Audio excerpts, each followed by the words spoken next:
हाँ भाई बच्चों, आज हम एफिनिटीज़ ऑफ सीफेलोकोडेट्स जो है उसके बारे में अध्ययन करेंगे।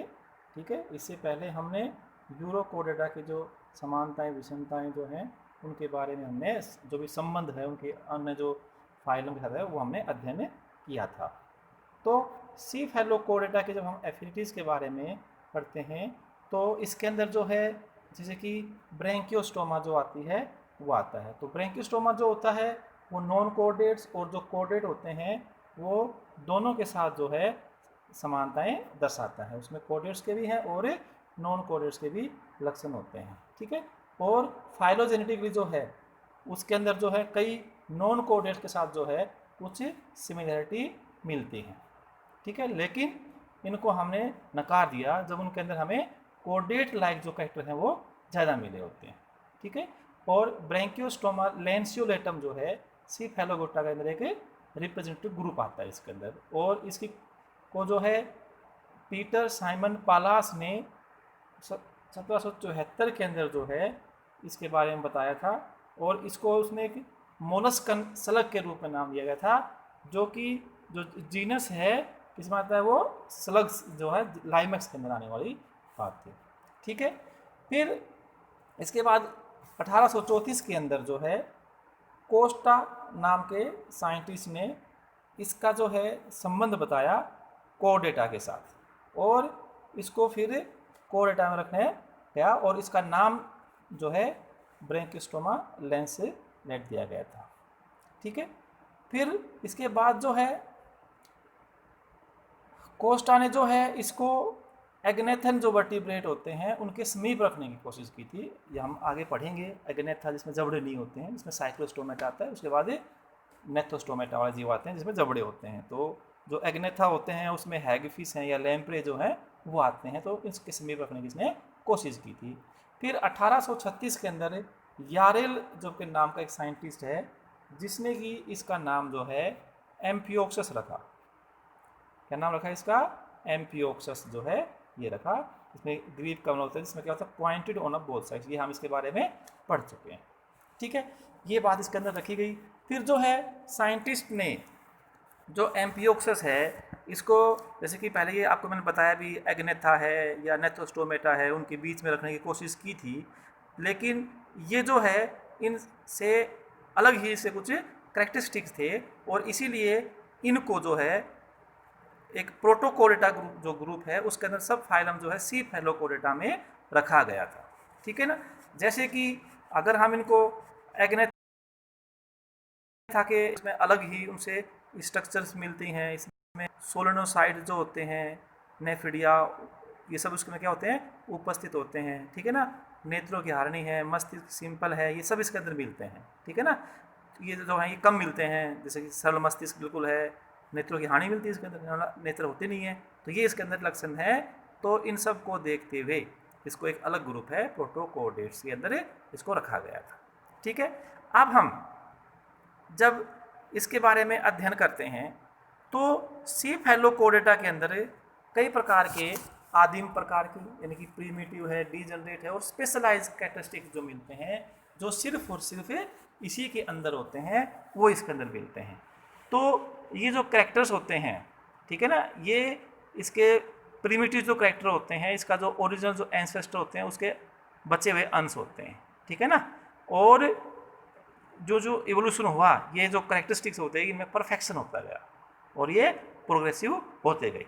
तो जब हम इनके जो प्रीमिटिव कैरेक्टर होते हैं उनके बारे में जब हम अध्ययन करते हैं, प्रीमिटिव मतलब आदिम प्रकार के जो लक्षण हैं उनके बारे में अध्ययन करते हैं, तो वो क्या क्या आते हैं। एक तो यहाँ पर कोई भी स्पेशलाइज हेड नहीं है इनके अंदर, जैसे हमने इनको पढ़ाया था, कोई भी हेड का भी निर्माण नहीं है, यानी कि सीफेलाइजेशन नहीं हुए हैं। ठीक है, अब्सेंस ऑफ पेयर्ड फिन्स और लिम्स जो हैं, ठीक है ना, ये इनके अंदर नहीं मिलते हैं, ये बड़ा एक कैरेक्टरिस्टिक होता है पेयर फिन्स में। और एपिडर्मिस जो है इनके अंदर भी अभी तक सिंगल रो ऑफ सेल्स की बनी हुई है, और तो ये जो कैरेक्टरिस्टिक है एपिडर्मिस जैसे कि सिंगल लेयर है, और डर्मिस जो है वो भी इसके अंदर प्रेजेंट नहीं होती है। तो सिंगल लेयर एपिडर्मिस जो है it is a characteristics of invertebrates या जिसको हम नॉन कोऑर्डिनेट्स कहते हैं, उनका कैरेक्टरिस्टिक है। बाकी इनके अंदर जो होती है सिंगल लेयर नहीं होती है, मल्टी लेयर होती है, कोर्डेटा के अंदर आती है। ठीक है, इनके जो प्रीमिटिव कैरेक्टरिस्टिक्स में आता है, सिलोम जो है एंट्रोसिलस होता है, और जो नोटोकोड होती है इट पूरी लाइफ के अंदर होती है, प्रेजेंट रहती है, और वो वर्टिब्रल कॉलम में परिवर्तित नहीं होती है। ठीक है, और यहाँ पर मेटामेरिक सेगमेंटेशन मिलता है, लेकिन वो सिर्फ मायोटोम्स का मिलता है, यानी कि जो मसल्स इसके अंदर जो होती है, जो एक बंडल के रूप में रहते हैं, पॉकेट के रूप में, इसका मायोटोम्स बोलते हैं, वो बोलते हैं। जैसे कि ठीक है, एक एंड से दूसरे एंड मदद से हमारे वर्टिब्रेट्स के एम्ब्रियो के अंदर होता है। ठीक है ना, और इस प्रकार इसमें मेटामेरिज्म रिटेन की जाती है। ठीक है ना, तो ये जो है ये इसके कुछ क्या है, प्रीमिटिव कैरेक्टरिस्टिक आते हैं। फिर अगले जो हैं इसके अंदर जो प्रीमिटिव कैरेक्टरिस्टिक्स में आता है, एलिमेंट्री कैनाल जो है एक स्ट्रेट ट्यूब सी होती है, इसमें कोई लूप्स वगैरह भी नहीं होती हैं, और मिडगट डायवर्टिकुलम जो है वो एक होलो ट्यूब है, इसमें जा यानी कि जबड़े जो हैं वो अब्सेंट होते हैं। ठीक है ना, तो उसको हम एग्नेथा भी नहीं कह सकते वैसे। ठीक है, ये जो है इसके अंदर फेरिंग्स जिसको हम ग्रसनी कहते हैं, वो एक सीलरी फिल्टर फीडर के लिए ही सूटेबली बनी होती है, क्योंकि इसका बॉडी का आधे से हिस्सा लगभग किसका होता है, फेरिंग्स यानी कि ग्रसनी का बना होता है, जिससे जो वाटर के अंदर जो इसका फूड होते हैं उनको फिल्टर के रूप में लेते हैं, ताकि ज़्यादा पानी उसके अंदर से फ्लो कर सके, और उसको वो फूड जो है उसको वो पकड़ सकें, और फिर इसमें जो एंडोस्टाइल जो होता है, जैसे वो म्यूकस का स्रावण होता है, वो उसको फूड को पकड़ लेता है। तो यहाँ पर जो है इनका मेन काम जो होता है वो यही होता है कि ज़्यादा मात्रा में पानी आए, क्योंकि अगर पानी ज़्यादा आएगा तो उसके साथ फूड पार्टिकल, फूड जो है उस करंट के साथ क्या होगा, वो ज़्यादा आएंगे। तो ये इनके अंदर जो फेरिंग्स है उसका मेन रीज़न ये आता है। इसके अंदर जो ब्लड वास्कुलर सिस्टम है, ठीक है ना, तो ये जो है लगभग हमारे वर्टिब्रेट जैसा होता है, लेकिन इनके अंदर हार्ट नहीं होता है। ठीक है ना, और धमनी और शिराओं में कोई भी अंतर नहीं होता है। इसके अंदर जो है रेस्पिरेशन के बारे में हम देखते हैं तो कोई भी रेस्पिरेटरी अंग नहीं है। रेस्पिरेटरी जो पिगमेंट जो होते हैं, जैसे कि हीमोग्लोबिन है, क्लोरोक्लोरिन है, और भी जो होते हैं बाकी जीवों के अंदर होते हैं, इनके अंदर ये ऐसे रेस्पिरेटरी पिगमेंट भी नहीं होते हैं। एक्सक्रीटरी सिस्टम जो है इनके अंदर काफ़ी अलग प्रकार का मिला है। इनके अंदर जैसे कि आपको हमने पढ़ा रखे हैं, प्रोटोनेफ्रिडिया प्रकार का है, हैविंग सोलोनोसाइट्स, जिसके ऊपर क्या होते हैं, ये नेफ्रिडिया प्रकार के होते हैं। तो ये जो है इनके अंदर ये मिलते हैं, इस प्रकार का एक्सक्रीटरी सिस्टम भी मिलता है। ठीक है, और ये सीलोमोडक्ट्स नहीं होते हैं, अंदर की साइड में ओपन नहीं होते हैं। ठीक है, और न्यूरल ट्यूब जो होती हैं ये इनसे ब्रेन का निर्माण भी नहीं होती है। डोर्सल वेंट्रल यूनिट जो होती हैं वो भी स्पाइनल और के बनाने के लिए दोनों आपस में मिलती नहीं है।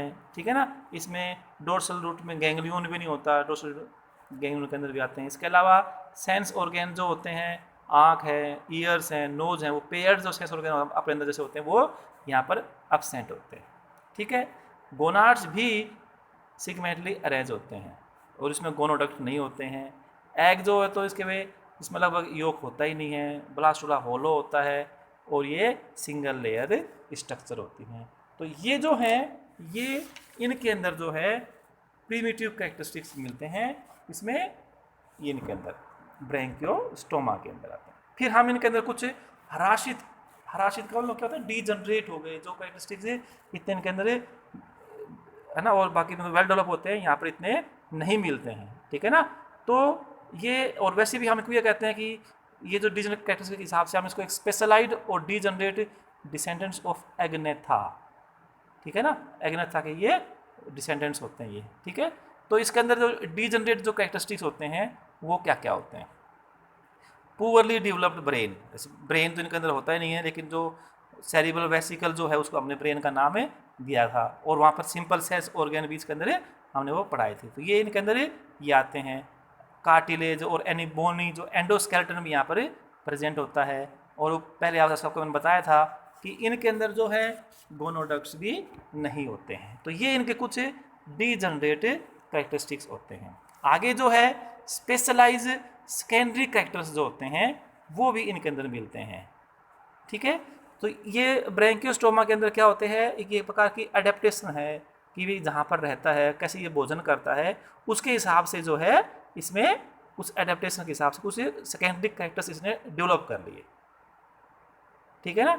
और ये जो कैरेक्टर जो होते हैं ये कोडेड जो इवोल्यूशन की जो लाइन में है उससे इनका कोई विशेष अंतर नहीं पड़ा हुआ है।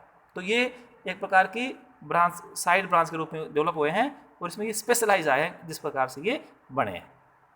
तो क्या क्या है ये, जैसे हमने आपको पहले पढ़ाया था, इनमें ओरल हुड होती है जो कि माउथ के चारों तरफ होता है, जिसमें ओरल सिर्रियाई और ओरल टेंटिकल होते हैं, जिसमें सेंसरी ऑर्गन्स होते हैं। ये हमने यहाँ पर पढ़ा था ये, ठीक है ना। और इनके अंदर जो है वेलम, जो ब्रैंकियोस्टोमा के अंदर हमने वेलम के बारे में पढ़ाया था। वेलम इसके अंदर क्या होता है, प्रेजेंट होता है। और उसके अंदर भी वेलर टेंटिकल होते हैं जो एक छलनी के रूप में काम करते हैं, स्मॉल पार्टिकल को ये आते हैं। इनके अंदर जो नोटोकोड होती है वो रोस्ट्रम के तक आगे तक पहुंच जाती है। ये इनका एक स्पेशलाइज्ड कैरेक्टर है जो आगे हम जाके देखें किसी भी कोडेट्स के अंदर नोटोकोड जो होता है आगे वाले हिस्से में एक्सटेंड नहीं करता है। इसमें क्यों होता है, एक सेकेंडरी एडेप्टेशन हुई थी क्योंकि ये बुर्रोइंग एनिमल आती है, तो खोदने के लिए जो है वहाँ पर स्ट्रॉन्गनेस जो है वो वहाँ पर प्रोवाइड की गई थी। और जो फेरिंग्स है इसके बारे में हमने आपको पहले बता दिया था कि इसमें बहुत ज़्यादा मात्रा में क्या मिलते हैं, क्लैप्स मिलते हैं, ठीक है ना। तो ये और काफ़ी बड़ा फेरिंग्स होता था ये, ठीक है। ये भी इनके अंदर मिलते हैं। व्हील ऑर्गन और हैडसैक ग्रूव और पिट होते हैं जो कि हेल्प करते हैं इसमें सीलरी फीडिंग के अंदर। ये व्हील ऑर्गन भी होते हैं और हैडसैक पिट होते हैं। व्हील ऑर्गन होता है उसके ऊपर जो होता है उसका एक, उसको हम हैडसैक ग्रूव भी कहते हैं, और उस ग्रूव के अंदर क्या होता है हैडसैक नेफ्रिया वगैरह, ये हमने आपको स्ट्रक्चर्स पढ़ाई थी। ये इनके अंदर जो है एक प्रकार की स्पेशलाइज्ड सेकेंडरी जो स्ट्रक्चर्स हैं वो बनी है, ठीक है। इसके अंदर आर्ट्रियम का भी विकास होता है और इसमें क्या होती है, आर्ट्रियम जो होती है आर्टरी पोर के द्वारा ओपन होती है। तो ये इनके अंदर भी ये स्ट्रक्चर्स मिलती हैं। आगे जो इनके अंदर जो होता है, अगली जो इसके अंदर है सिलोम जो होता है, सिलोम जो होता है उसका रिड्यूस हो जाता है और उसको घेर लेता है आर्ट्रियम, ये भी इसके अंदर मिलता है, ठीक है। तो इनके अंदर जो है ये है, तो जो ब्रैंकियोस्टोमा जो होता है, ठीक है, इसके अंदर एक सिंपल होती है ऑर्गेनाइजेशन जो होती है वर्टिब्रेट के कंपेयर करते हैं तो, ठीक है। और इसको हम जो बाकी जो क्रेनिएट्स होते हैं उनमें वो स्ट्रक्चर्स नहीं मिलती जो इसके अंदर मिलती है, ठीक है। और एक प्रकार का ये सिंपल कोडेटा है जिसमें प्रीमिटिव कैरेक्टर मिलते हैं जैसे कि नोटोकोड, डोर्सल होलो नर्वकोड और गिल क्लैप जो हैं ये इसके अंदर मिलती है, ठीक है। और इसके अंदर जो है पोस्ट एनल टेल होती है, हेपाटिक डाइवर्टिकुलम होता है, हेपाटिक पोर्टल सिस्टम होता है और वेंट्रल हार्ट की शुरुआत हो जाती है, ठीक है। तो ये दिखाते हैं कि ब्रैंकियोस्टोमा जो है वो कोडेट्स का जो एंसेस्टर है ओरिजिनल उससे किस प्रकार ये लिंक होती है, ठीक है। लेकिन जो ये सेकेंडरी कैरेक्टर जो आपको मैंने पढ़ाए हैं ये इनकी जो कोडेट की जो उसके एंसेस्टर हैं उससे जो डेवलपमेंट हुआ है उससे उनका कोई भी लिंक नहीं हुआ है, ठीक है। तो ये जो कोडेट्स होते हैं या जो ब्रैंकियोस्टोमा जो होते हैं या इसके और जो ग्रुप के अंदर जो होते हैं वो एक फिश लाइक जो क्रिएचर है उससे जो कि साइलोरियन जो सी है उसमें जो विद्यमान रहते थे उससे मिलते हैं। और ये माना गया है कि आधुनिक जो फिश वगैरह जो हैं वो उसी जीव से क्या उनका भी डेवलपमेंट हुआ है जिससे कि इनका डेवलपमेंट हुआ है। तो ये जो है इसके अंदर कुछ स्पेशलाइज्ड कैरेक्टरिस्टिक्स हैं, डीजनरेट कैरेक्टरिस्टिक्स होते हैं। तो ये एक ब्रैंकियोस्टोमा अपने आप में एक अलग से प्राणी है जिसमें ये समानताएं, ये कैरेक्टरिस्टिक्स मिलते हैं। अब जो होता है इन कैरेक्टरिस्टिक्स के आधार पर हम इसके आगे और जो एफिनिटीज़ होती हैं और ग्रुप के साथ होती हैं वो हमें अगली स्लाइड में उसको हमें पढ़ेंगे।